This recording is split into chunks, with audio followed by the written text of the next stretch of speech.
नमस्कार मंडळी, उद्योग विश्व परिवारामध्ये आपल्या सर्वांचं खूप खूप स्वागत आहे. मंडळी, आज आपण येथील शुभम पवार येवला शहरातील विंचूर चौफुली या ठिकाणी शुभम पवार यांच्या जय बजरंग फुल स्टॉलला या ठिकाणी भेट दिलेली आहे. तर या फुलाच्या व्यवसायामध्ये नेमका किती प्रॉफिट आहे, फुलाचा व्यवसाय ते कसा करतात, त्याचे नियोजन ते कसं करतात, याची संपूर्ण माहिती आपण शुभम यांच्याकडून घेणार आहेत. तर काय आहे हा खरोखर व्यवसाय, आजच्या काळात टिकू शकतो का, हा व्यवसाय तुम्ही सुद्धा करू शकता का, तर याची माहिती आपण आजच्या या व्हिडिओमधून घेणार आहे. चला तर मग आपण भेटूयात शुभमला. चला शुभम, आपल्या उद्योग विश्व चॅनलमध्ये आपलं या ठिकाणी खूप खूप स्वागत आहे. आणि आपल्या ऑडियन्सला आपला परिचय द्या. माझं नाव शुभम गोकुळ पवार, मी येवल्यातच राहतो.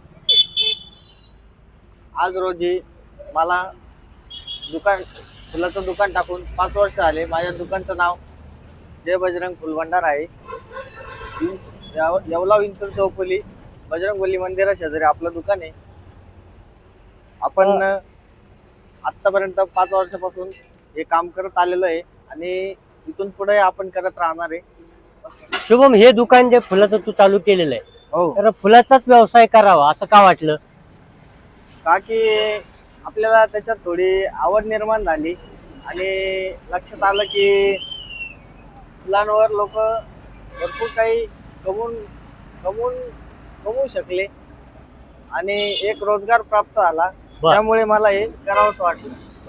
अच्छा, म्हणजे फुलाचा व्यवसाय या ठिकाणी तू 5 वर्षापासून करतो, कॉलेज करत करत तू हा व्यवसाय करतो, बरोबर आहे? आता याच्यामध्ये जर फुलांचा व्यवसाय एखाद्याला सुरू करायचा आहे तर याच्यामध्ये काय प्रक्रिया असते किंवा काय, याच्याबद्दल थोडक्यात माहिती सांग. की आपल्याला ज्या ठिकाणी जिथे मार्केट भरत असेल फुलाचं, आपण तिथे जावं, फुलांचे भाव बघावे. आपल्याला दुकान लावण्यासाठी एक स्पॉट चांगल्यापैकी सापडला पाहिजे, बरोबर, चांगल्यापैकी आपलं दुकान चाललं पाहिजे, लोकांना चांगल्यापैकी रिस्पॉन्स दिला पाहिजे. बरोबर आहे. ज्याप्रमाणे आपण क्वालिटी देऊ त्याप्रमाणे आपलं दुकान चालेल. बरोबर आहे. तर बघा, या ठिकाणी प्रेक्षकांनो, जर फुलांचा व्यवसाय हा असा व्यवसाय आहे की या व्यवसायाला मरण नाही. कारण तुमचे धार्मिक विधी असो किंवा राजकीय कार्यक्रम असो, या ठिकाणी तुम्हाला प्रत्येक ठिकाणी हार, तुरे, फुलं, हार यांची आवश्यकता भासते. आणि तीच या ठिकाणी शुभमने ओळखली आणि अतिशय छोट्या जागेमध्ये, तुम्ही बघू शकता ही जागा एक छोटासा फक्त गाडा आहे आणि या गाड्यावरती शुभम आपला हा व्यवसाय गेली 5 वर्षापासून अतिशय चांगल्या प्रकारे करत आहे. आता शुभम, हा जेव्हा तू व्यवसाय सुरू केला तर हा व्यवसाय करताना तुला काही अडचणी आल्या का? भरपूर काही अडचणी आल्या. भरपूर काही लोकांनी विरोध केला की बा तू इथं करू नको, असं करू नको, अच्छा, किंवा माल भेटत नव्हता, माल लवकर लोक व्यापाऱ्यांचे नंबर देत नव्हते. भरपूर काही गोष्टी घडल्या. आता ज्या वेळेला शुभम तू हा व्यवसाय सुरू केला तर पहिल्यांदा कच्च्या मालाची खरेदी करावी लागते आणि त्याच्यानंतर तुम्ही हे हार स्वतः बनवता. हो, हा जो फुलांचा जो माल आहे हा नेमका कुठल्या मार्केट मधून तुम्ही घेता? मी आता सध्या जसं दुकान चालू केलं ना तसं मी माल शिर्डीहूनच घेतो. बर, शिर्डीहून व्यापारी लावलेले आहेत. अच्छा, ते स्वतः आपल्याला माल टाकतात, त्यांची गाडी येते, आपण माल इथं उतरून घेतो, मग इथं माल तयार करून लोकांना देतो किंवा घरपोच बी करतो आपण माल. बर, आता याच्यामध्ये तुम्ही ही जी काही फुलं आहेत ही शेतकऱ्यांकडून सुद्धा काही घेत असताल? हो, शेतकऱ्यांकडून घेतो ना. बर, शेतकऱ्यांकडून सुद्धा तुम्ही माल घेता? हो, घेतो. याच्यामध्ये तुमच्याकडे कुठल्या कुठल्या प्रकारचे हार विक्रीसाठी आहेत किंवा कुठल्या कुठल्या कार्यक्रमासाठी तुम्ही हार बनवून देता? आपल्याकडं एखाद्याचं लग्न कार्य असो किंवा वर्ष श्राद्ध असो, 10वा असो, इतर सत्काराचे कार्यक्रम असो, सेवानिवृत्ती कार्यक्रम असो किंवा लग्न सराची गाडी सजावट असो, तर प्रत्येक गोष्ट आपण याच्यातून करतो. म्हणजे जे कुठले पण सामाजिक, राजकीय, धार्मिक कार्यक्रम आहेत याच्यासाठीचे सर्व हार तुझ्याकडे या ठिकाणी आपल्याला मिळणार 100% मिळणार. तर मित्रांनो बघा, शुभम पवार यांचा स्क्रीनवरती तुम्हाला नंबर दिसतोय. तर तुम्ही या ठिकाणी येवला शहरामध्ये जर राहणारे असाल तर या ठिकाणी तुम्हाला कुठल्याही धार्मिक कार्यासाठी, राजकीय कार्यक्रमासाठी जर फुलांचे हार यांची जर ऑर्डर द्यायची असेल तर स्क्रीनवरती शुभम पवार यांचा नंबर तुम्हाला दिसतोय. तुम्ही त्यांच्याशी संपर्क करून या ठिकाणी तुम्हाला पाहिजे ते हार, गजरे, या ठिकाणी फुलं तुम्ही त्यांच्याकडे ऑर्डर करू शकणार आहात. शुभम, या ठिकाणी आम्ही उद्योग विश्वाच्या माध्यमातून अनेक वेगवेगळ्या व्यावसायिकांना भेट देतो, परंतु अतिशय छोट्या जागेत एका गाड्यावरती तुझा हा व्यवसाय तू सुरू केलेला आहे. हो. तर याच्यामध्ये लोक म्हणतात की डोक्याची जागा पाहिजे, इन्व्हेस्टमेंट खूप असते, परंतु या धंद्यामध्ये काही इन्व्हेस्टमेंट जास्त प्रमाणात आहे का? नाही, आपल्याला लयत लय 1000-1500 रुपये लावा लागतात. बरोबर आहे. दिवसभर बसून आपण कमीत कमी 1000 ते 1500 रुपये रोज पाडू शकतो. हा, या पद्धतीने आपला धंदा आहे. आणि जो मन लावून करेल तो नाही काही 2-2500 रुपये रोज तो 100% काढू शकतो. बरोबर आहे. म्हणजे अतिशय कमी गुंतवणुकीमध्ये कमी गुंतवणुकीमध्ये आपण 1000 ते 1500 रुपये रोज काढू शकतो. बरोबर. बघा मित्रांनो, या ठिकाणी लक्षात घ्या की या ठिकाणी फक्त 1,500 ते 2,000 रुपये फुलांची गुंतवणूक करून एखादा छोटासा गाडा बघून एखाद्या मंदिरा शेजारी किंवा एखाद्या चौकामध्ये तुम्ही हा व्यवसाय सुरू करू शकता. आणि इन्व्हेस्टमेंट तुम्हाला फक्त या ठिकाणी 1,500 ते 2,000 रुपये करायची आहे. आणि तुम्ही जर मेहनत केली, टिकून राहिले, तर या धंद्याला बिलकुल मरण नाही. धार्मिक विधी, राजकीय कार्यक्रम, सामाजिक सोहळे या ठिकाणी प्रत्येक ठिकाणी चालू असतात.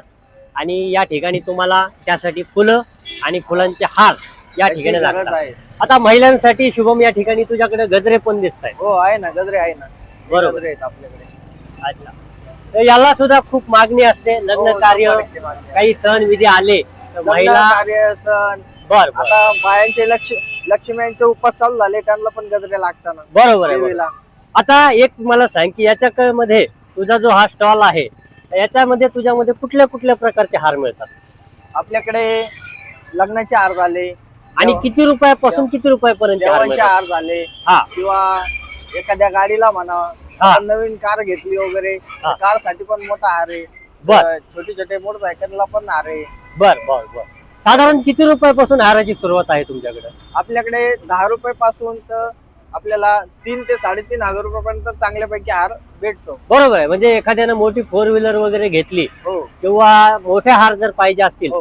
तर साधारण 10 रुपयापासून ते 3,500 रुपयापर्यंत हार 3,500 तुमच्याकडे या हार आहे ठिकाणी मिळू शकतो. बरोबर आहे. तर बघा मित्रांनो, अतिशय कमी गुंतवणुकीमध्ये सुरू होणारा हा व्यवसाय आहे. आणि तुम्ही सुद्धा या व्यवसायाकडे जर पॉझिटिव्ह दृष्टीने पाहिलं तर तुम्ही सुद्धा दिवसाला या ठिकाणी 1,500 ते 2,000 रुपये महिना अतिशय सहजरित्या या ठिकाणी कमवू शकणार आहेत. शुभम त्याचं कॉलेज करून हा व्यवसाय करतो आणि दुपारपर्यंत फार थोड्या वेळामध्ये तो 1,500 ते 2,000 रुपये कमवून या ठिकाणी घरी जाऊन त्याचं कॉलेज वगैरे बाकीच्या काही गोष्टी ज्या आहेत तर त्या ठिकाणी करतो.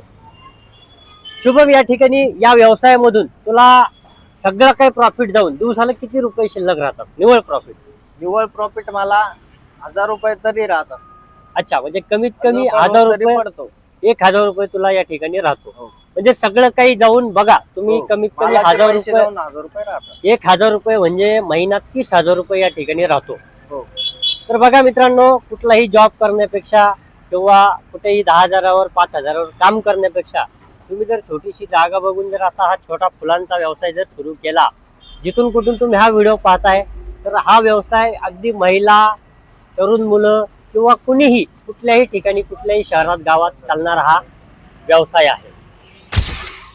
तर शुभम, आजची जी तरुण पिढी आहे की तो किंवा तुझ्यासारखे तरुण मुलं आहेत, हो. तर यांना तू काय संदेश देशील? संदेश असा देईल की आजकाल नोकरीमध्ये लोक 10 ते 12,000 रुपये काम करताय. त्या 10 ते 12,000 रुपयात आपलं घर चालत नाही, बरोबर. तर त्या हिशोबाने मी एक आपला स्वतःचा व्यवसाय सुरू केला, तो म्हणजे हा फुलाचा व्यवसाय.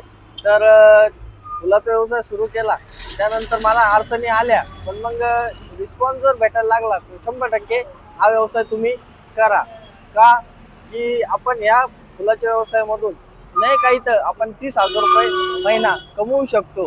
जर तुम्हाला माझ्या व्यवसायाबद्दल जर काही माहिती लागत असेल तर स्क्रीनवर माझा नंबर आहे, त्या नंबरवर कॉन्टॅक्ट तर करा. मंडळी बघा, आपण तरुण युवा उद्योजक शुभम पवार याला भेटलो आणि त्याच्या व्यवसायाबद्दल या ठिकाणी माहिती आपण या ठिकाणी जाणून घेतलेली आहे. तर शुभमचा हा छोटेखानी व्यवसाय तुम्हाला कसा वाटला हे कमेंट करून आम्हाला नक्की कळवा. आणि उद्योग व्यवसायांच्या अशाच माहितीसाठी आपल्या उद्योग विश्व या चॅनलला लाईक, शेअर आणि सबस्क्राईब करायला मात्र विसरू नका. चला तर मग मंडळी, पुन्हा भेटूयात नवीन एका उद्योगासोबत, नवीन एका व्हिडिओसोबत. तोपर्यंत धन्यवाद.